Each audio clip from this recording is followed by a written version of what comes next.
crisis and leadership in challenging times.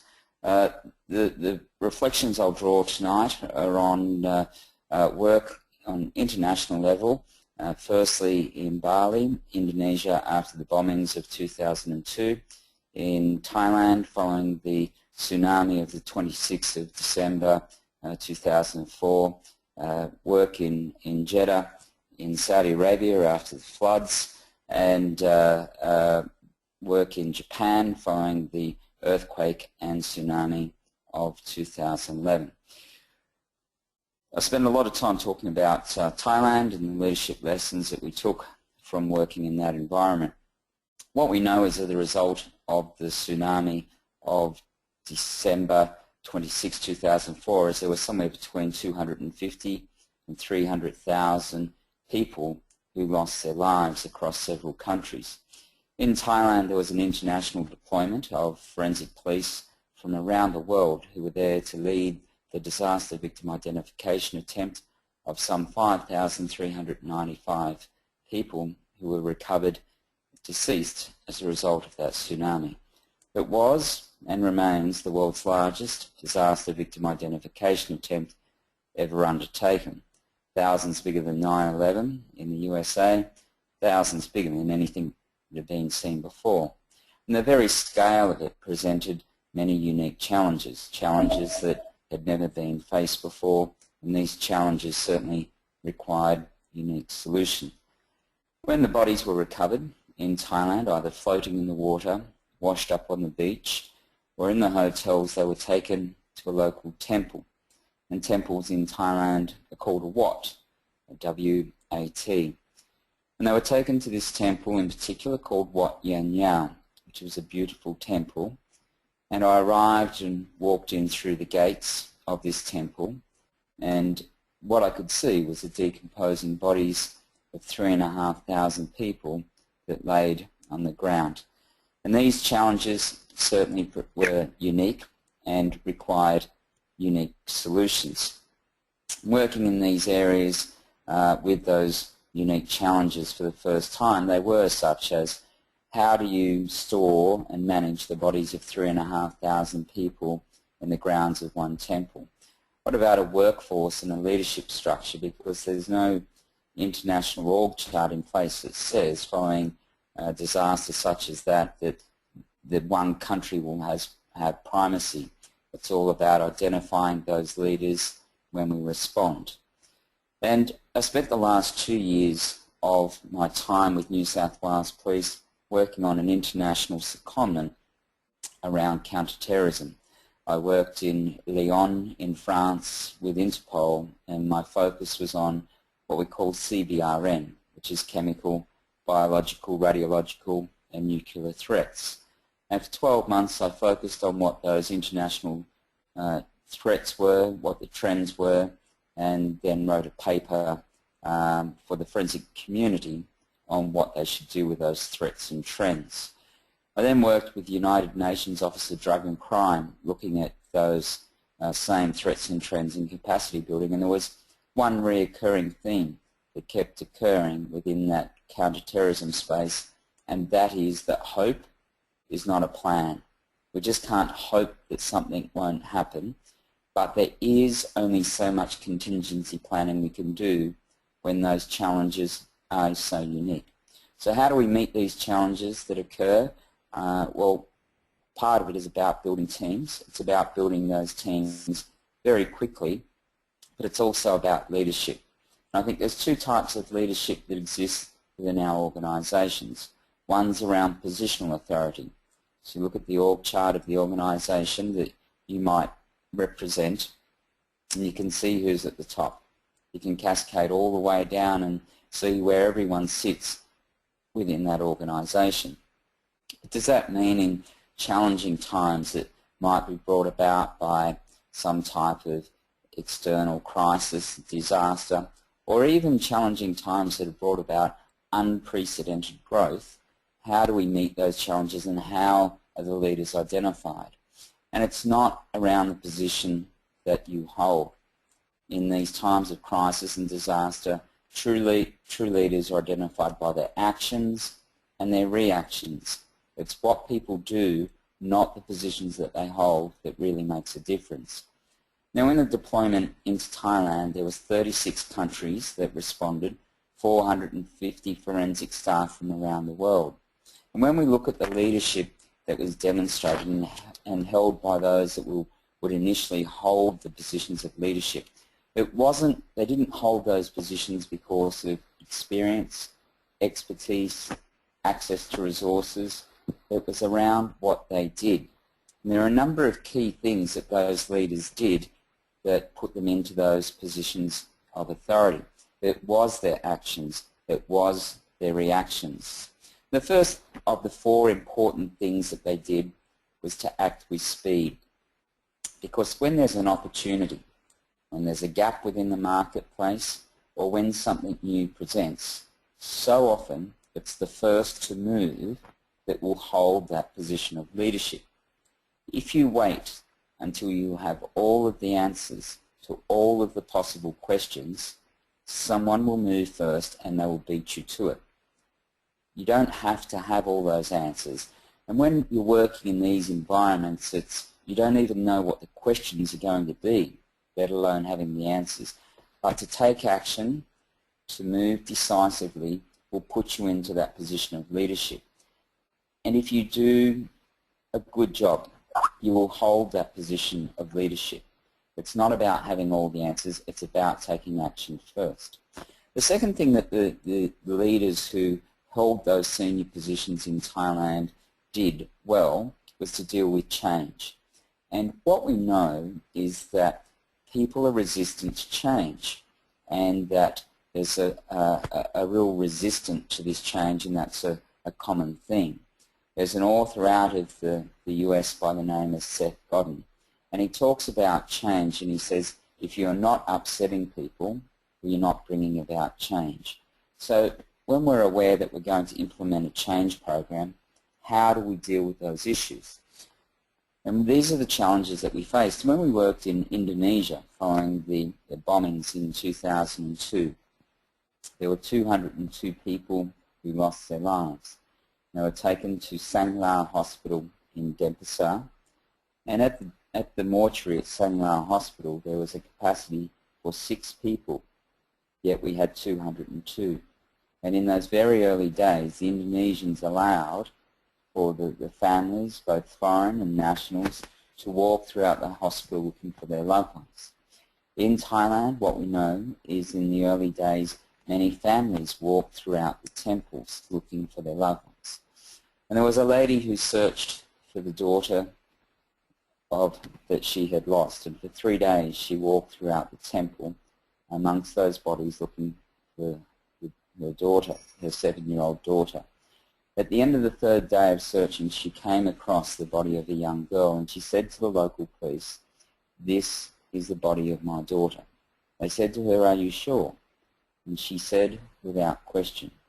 They said, "Well, that's a visual identification. You may take her." But what we know is it was a mistake. And when you make a mistake in this environment, it's hard to undo. It's hard to come back from. And there's nothing more challenging to sit opposite a family who had lost their daughter and explain to them that a false identification had been made. So to stop that occurring in Indonesia, to stop that occurring in Thailand, we imposed our standards, our operating procedures upon the local government, upon the coroner, and upon the Thai police. And it was a significant change program to bring about. The reason it was done successfully, though, was because those issues of resistance were dealt with prior to leading the change program, and they were dealt with sensitivity. We're often aware when we lead change programs through organisations that people will be upset, there will be resistance, and then we deal with the issues that arise. But there's a real opportunity of identifying, forecasting what those issues will be, and dealing with them before we seek to roll out the change program. That was the second thing the leaders did well, was to lead with sensitivity. The third thing was to have in place a structure. You can't turn up to a temple, there's 3,500 bodies on the ground, and make the process up. But you need in place a structure. But one of the things that organisations as they grow often do is overlay their people with policy and procedure. And the more policy they overlay, the more procedures they overlay, is that they hamper the leadership of those teams. They hamper the creativity of their leaders, because you can't have an organisation that is innovative and is leading with innovation yet is mistake-free. It simply can't be the case. And that leads into the fourth point of leading with simplicity, because there comes a point in time where there's an expectation upon leaders is to make decisions, and make decisions without deliberation. And one of the things that if leaders act with integrity, if they act with good intent, and they consult where they can, and they make a decision and get it wrong, they'll be forgiven. But as leaders, if they fail to make decisions for fear of making the wrong decision, they won't be forgiven. And this is the concept of having the structure, but then equally leading with simplicity and not overcomplicating what we do. Sitting next to that, I think in equal importance, is the executive presence of the leaders. And I think there's executive presence around the brand that you represent, the team, and self. I'm going to give you an example of what I speak about there. After 9/11 in the US, the leader who stood out following the collapse of the World Trade Centers was Mayor Rudy Giuliani. The reason he was identified as a leader was because he was present. He understands the significance of being present and being seen. So we contrast that to the response and the view and the opinions of how George Bush managed Hurricane Katrina, and he was heavily criticised for the time it took him to get to the affected area. And what that tells people is that if they don't see their leader, they don't believe they understand, they don't believe that they care. Too often, leaders underestimate the significance of being present with the teams they're leading, their clients they're serving, or the customers that they're working to deliver to.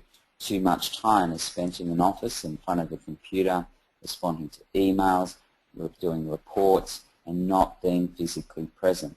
Because when you're there, it conveys this very clear message that you understand and that you care.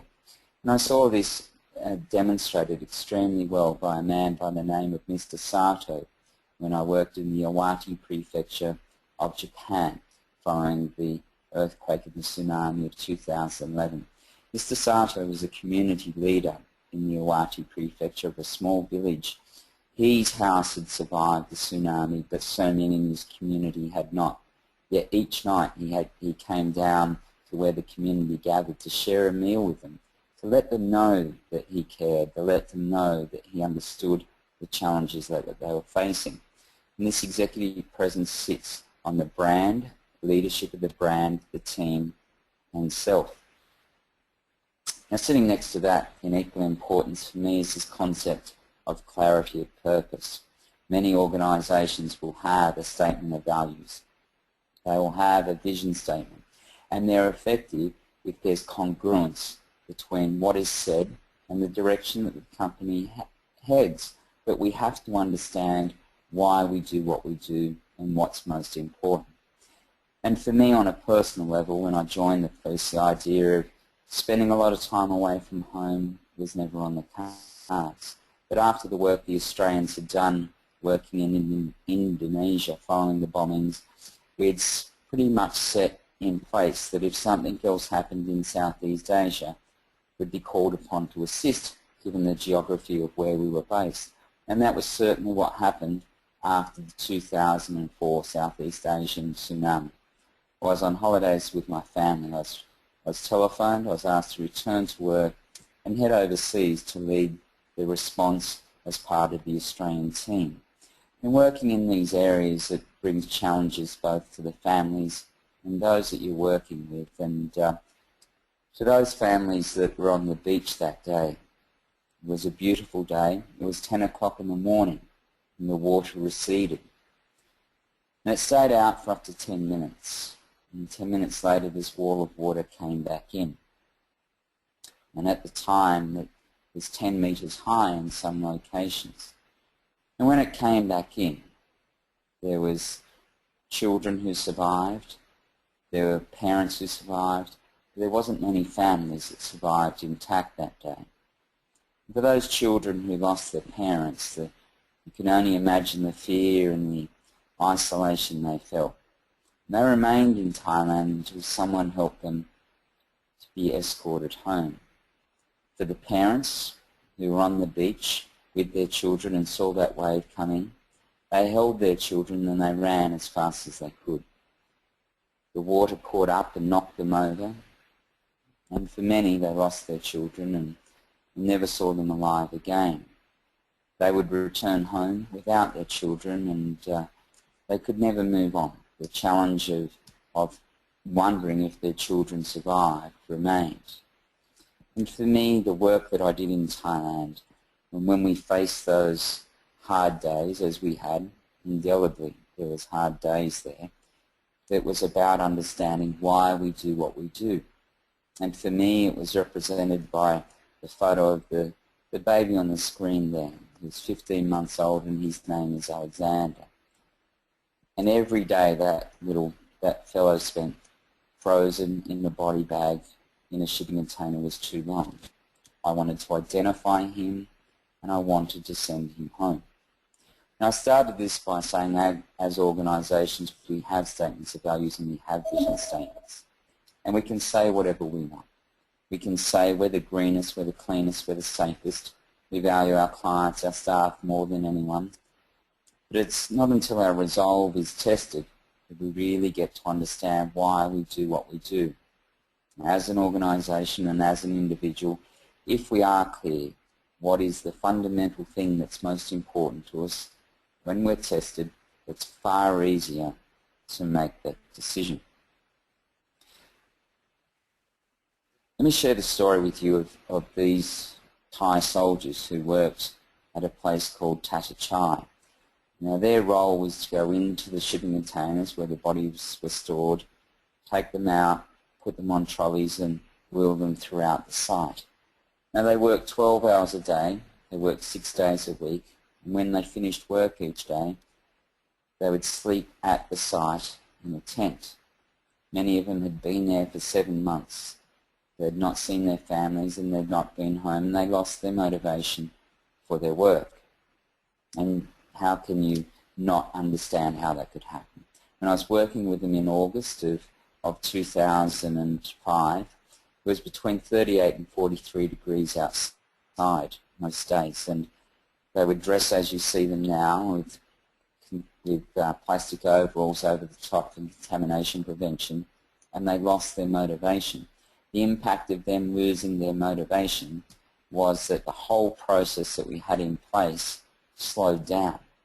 And the first lesson I took from working with the Thai soldiers at this site was that if you have a process in place and you don't value the contribution of everyone along the way, take them out and see what happens. Because these gentlemen here performed the least technically challenging role at the site without a doubt. We had forensic pathologists, odontologists, police specialists from around the world. But when they lost their motivation for the work that they were doing, the whole thing started to fall apart. And I looked at it and I thought, what are we going to do? How are we going to motivate them? Now, the Thai people are incredibly beautiful. They're amazingly patriotic, and they love everything about the king, the queen, and the Kingdom of Thailand. And each morning when they sang the national anthem before they started work, you'd see the pride in them as they sang. You'd see their shoulders were back and had these booming voices. But once they stopped singing, you'd see the physical change in them. So I said to one of the team I was working with from the Australian team, I said, find me the words to the Thai national anthem. And this morning, the Australians had learned to sing the Thai national anthem. We lined up behind them. As the soldiers started to sing, the Australians pulled out our song sheets and we started to sing the Thai national anthem in Thai. The Thai soldiers swung around in disbelief. Did we sing the national anthem well? No, we did not. Did it matter? Not at all. Did it have the desired effect? Absolutely it did. And it had this ability to motivate the Thai soldiers because we'd connected with them in something that was so important. Because in my experience working in these areas, people are not motivated by money. People are motivated by what they're passionate about. And when you buy into that, when you connect with integrity and honesty, you can bring about amazing change. One of the things that leaders often do, or not do well, or not do often enough, is to share the victories, is to share the wins, to motivate teams. And when you do something day in and day out, you start to forget the significance of the change that you bring about. And for us, it was helping the Thai soldiers connect back into the significance of what they did. We were returning the bodies, the souls of those who had died back to their families. And without the Thai soldiers' help, without their role in the process, none of it would be possible. It's so important to help everyone who's within the organisation to understand the role that they play, how they fit within that entire chain, because without everyone, the process doesn't work. And it's so important to celebrate the victories, take time out to reflect on what you do. Now I've spoken about crisis and disaster, but it's not about that. It's about understanding that leadership matters. And leadership matters for absolutely every one of us. It doesn't matter the size of the organisation you're in. You want to make a difference in your workplace, the community in which you live, or the schools where our children go. It's about deciding that leadership matters. And what's leadership about for me? Well, it's about courage. It's about meeting adversity head-on. And I'd like to share a photograph with you of 32 people who I'd suggest are leaders by any definition. I met these children when I was working in Thailand, and each of them had lost their homes to the tsunami. Each of them had lost their parents, and many had lost their brothers and sisters. And I'm going to share some stories on this basis and this basis alone. We can't change what's happened, but we can all change what happens next. I couldn't change the fact that these children had lost their parents, but I felt it was within my capacity to change what happened next for them. So I set up an organisation here in Australia called Hands Across the Water, and the purpose was to raise some money and change the conditions, because what you see in the background is the tent that these children lived in. Now it's a good-looking tent, I grant you that, but it's still just a tent, and this wasn't some temporary home. This was their home 8 months on. So I set up the organisation with the intent of changing that home. 12 months after making the commitment, I was able to go back over to Thailand, and I was able to open this home that I'd built for the children. It's called Bantham Nam Chai, and it is a beautiful home. And the reason why I were able to raise enough money to build it was because we decided to focus on the results and not the excuses. When you decide to start a new project, when you put an audacious goal on the table, there will be people who will tell you why it won't work. There will be people who will sit around and find reasons for it not to proceed, to tell you that it's not your responsibility. But be sure of this, if we do nothing, then nothing will change. We opened the home and we had 32 children who moved in. And very quickly this number went from 32 to 64. And where did the children come from? Well, it doesn't matter where I've worked, whether it be Indonesia, Thailand, Saudi Arabia, Japan, or here in Australia. After crisis, lots of people turn up. Government organisations, corporate, NGO, charities, they turn up and put their flag on the ground and say, we're here. But too many leave too soon. And what message does it send when 6 months on they pack up their tents and they leave? It says you're on your own. If you want to bring about long-term change, it's about making long-term commitments. Because those children, even though it's 5 or 10 years on their parents haven't come back. And of course they never will. Just because we forget, just because there's another crisis or disaster around the world, doesn't mean that these communities no longer need our help. As I saw the numbers continue to grow, as it went from 32 to 64, I felt compelled to stay and help and build them another home.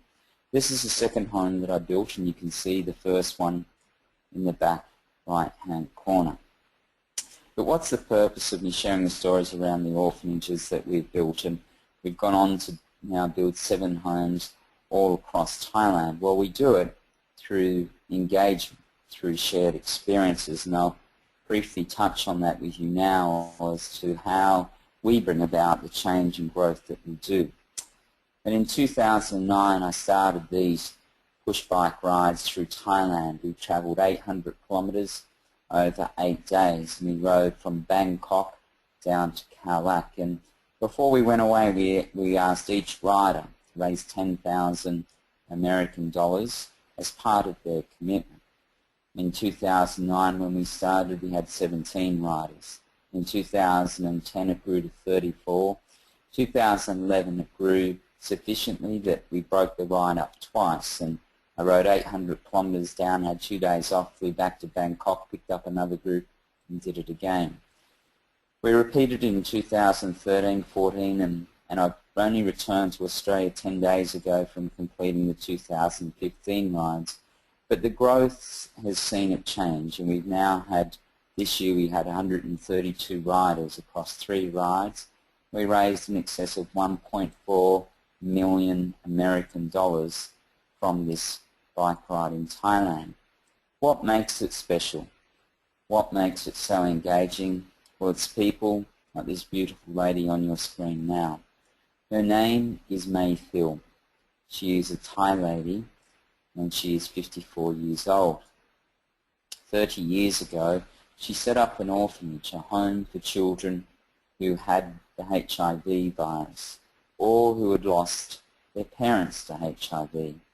Now, this beautiful lady wanted to ride with us, to be able to stand in front of the children each day and to say to them, just because you face challenges, just because the cards have been dealt against you, do not give up. Now, what does she know about facing challenges? Well, 9 years ago, in a cruel twist of fate, she was diagnosed with terminal pancreatic cancer, and she was given 6 months to live. How is she still alive? Well, it's a bit of a mystery. She is an amazing lady, and in the riders, and she rides at 800 kilometres, and a few weeks ago we completed the rides, and this time she didn't ride just 800, but she rode 1,600 kilometres. And the reason she rode those 1,600 kilometres was her fear that because of her health that she would not be with us too much longer. And she wanted to demonstrate that to the children. And riding in her presence, no one gets off their bike and complains that what they've done has been too hard. No one complains that they've ridden too far or it's been too hot.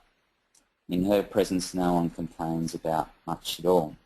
No one makes up the excuses and puts things up, because how can you when she faces such challenges, when every pedal stroke going uphill or every bump that she rides through is just sheer pain for her.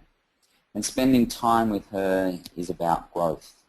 And as organisations, we develop our teams and around professional development. We also look after them around their health and welfare. But there's a third element, and that element is taking time to feed your soul. And for me, personally, riding 1,600 kilometres through Thailand every January with this beautiful lady is food for my soul. And my question to each of you is, when was the last time you did something that was food for your soul? Whether it be learning to paint, trekking through Nepal, or heading to Paris with the person that means most to you, now's the time to do it. If not now, then when? And if not you, then who? Now, what makes the bike ride so successful? Well, it's shared experiences. If you want to create engagement, within your workplace. Your social venture to be more successful, it's about engineering shared experiences. And to get these shared experiences right, there's a number of key elements to them. The first is that you need to do it with passion. You need to do it so that it feeds your soul. You need to do it with honesty and integrity, or otherwise don't do it.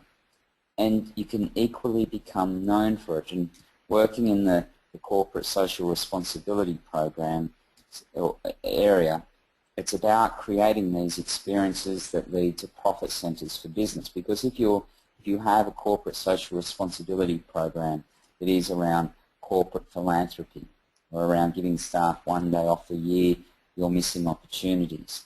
They need to be profit centers back to the business. And with these shared experiences, that creates the engagement. So that sums up the overview of the lessons that are faced working in these areas, and hand it over now for any questions that might exist. Well, thank you very much, Mr. Baines. Folks, so we are now open for question and answers. If you have any questions, you could put it in the question box, or you could raise your hand. There's a hand icon available on your webinar console, so if you click on it, you can speak to Mr. Baines as well. So let me go to the question box. There's the question already posted. Mr. Baines, in your view, what are the major hindrances for leaders to take courageous decisions during crisis management? I think the major challenge for leaders, or the hindrance, is the too much policy and procedure and regulations that we impose upon our leaders, and we do it to give them guidance. Too often we review something post, and we write more policy when there's a gap, or we write more procedure and to give the direction, but what we do is we take away the creativity, we take away the leadership authority of people, and they become fearful of making the wrong decision, so they end up not making any decisions. I think in times of crisis, what we need to be able to do is trust the leaders. We need to have leaders who can act with confidence and make those decisions without fear of reprisal when reviews are there, because in the crisis situation, it's a very dynamic environment. Things are changing very quickly, and we need to give that authority to the leaders to make decisions. Okay, thank you. We have another question. Let me go to the question box from Mr. Mark Stora. The question is, how does one deal with such crises when loved ones are lost and disenfranchisement is so evident? I think if the question is around how do those working in those environments deal with it, there needs to be a separation between the role that you're doing and the emotions that you have for those that are lost. And it doesn't mean a complete separation, but it's difficult for the forensic staff who are working with the processing of those bodies, for example, to treat or to be involved in the story, the life history of each of those victims, and it's not healthy to do that. But if you become too removed, you miss the opportunities to be the best you can be for the families. And certainly some of the most difficult days that I had working in Thailand over those many months that I was present was dealing with the families who had lost their loved ones. But they were also the most rewarding of the days that we had there, was seeing that we could provide them with answers to. We couldn't change what had happened. We couldn't bring back their loved ones, but we could provide answers and allow them to operate with that knowledge and to have their bodies returned to them. And there's a need for that separation between the two, but it's important to retain that clarity of what you're doing, because it's a significant thing to do, to process and identify those bodies, and you can do it day in and day out. But it's also very important for them for the teams that are there to understand why they're doing it is to have the opportunities to meet with the families, because it helps bring it back to the significance and importance of what you're doing. Okay, thank you very much. We have another question, interesting one by Brother Baha Hussein. The question is, in many business crisis situations, there is usually an important factor that would always affect leaders' decisions, and that is the financial aspect, implications of any decision. What is your advice in this respect? Should leaders be open about the financial situation and implications which might be limiting to take some rightful decisions in some cases? Yeah, it's certainly an interesting question, and what I've seen in many crisis situations is that those who have the responsibility for the control of the budget are more free with the budget constraints in those very early days. But what I've also seen is that there's a real need for those that are working in the crisis area to be able to, in weeks or months post, to be accountable for the financial decisions that they have made as to the expenditure that they have made. I've seen a lot of money which has been put forward to various groups, and money which is spent sometimes in not the most appropriate ways, but there's a desire, and this leads into the charity spaces, that some of the large charities will act quickly and to show that they're using donors' money, show that it's being put to good use, but without an appropriate level of consultation with those who are there to receive the aid or those who have been affected, that money might not be well spent. So there's a balance when we look at it from both sides, those working in the crisis area who are managing the budgets. What I'd suggest there is that they need to have the transparency and to know that in some point in time they'll be called upon around the financial decisions that they've made. When we look at the charity space, there's a need to act swiftly to ensure that the aid is delivered, but there's also a need to ensure that it's spent in the most appropriate way to bring about the most appropriate and maximum effect that you can, and that's often achieved with consultation of those who are there to receive and will benefit from the aid. Thank you very much. We have another interesting question on CSR. Normally, CSR is undertaken by corporate to indirectly market their products and services. Where does ethics fit into all this? Or do you think it is fair to equally leverage upon promoting your services via CSR? Yeah, I think that there's a good number of benefits with CSR, and if it's not done effectively, if organisations are doing it just to improve their brand image, there's a real risk that they will be found out, they will be exposed, and it will do more harm than good to an organisation. But I think an effective CSR program should bring benefits back to the business. If your CSR program is just around, as I said, corporate philanthropy, so giving money away, a slice of the net profit, or allowing staff to volunteer, you're not maximising, or you're not measuring the return back to the business. Now, there's a cost to CSR, the way that corporates support their charity or not-for-profit partners, and that cost, there should be a return, because the funds are being diverted from the shareholders, from the partners, or from the staff. So there's a right for there to be a return. And here's the thing, when they maximise the return, so when you look at and start to measure the staff engagement, the staff morale, staff retention, becoming more attractive as an employer, you start to open up new customer bases. There's innovation in what you're doing. There's brand image improvement. What it does when there's a return to the business is the pie that you had to carve up to start with will grow. So if you do it effectively as the corporate and you can manage the return, it's not something that you will only do in good times, because traditional CSR, for most organisations, is not much more than a cost centre. And when times get tough, that cost centre will be the first to go. If it's implemented appropriately, it will be a profit centre back to the business, and therefore there's interest through the senior executive group, through the CFO. They're reporting on what the return is to the business. Then the charity partners will benefit, and there's benefit for all when you do that, and when the profit comes back to the business.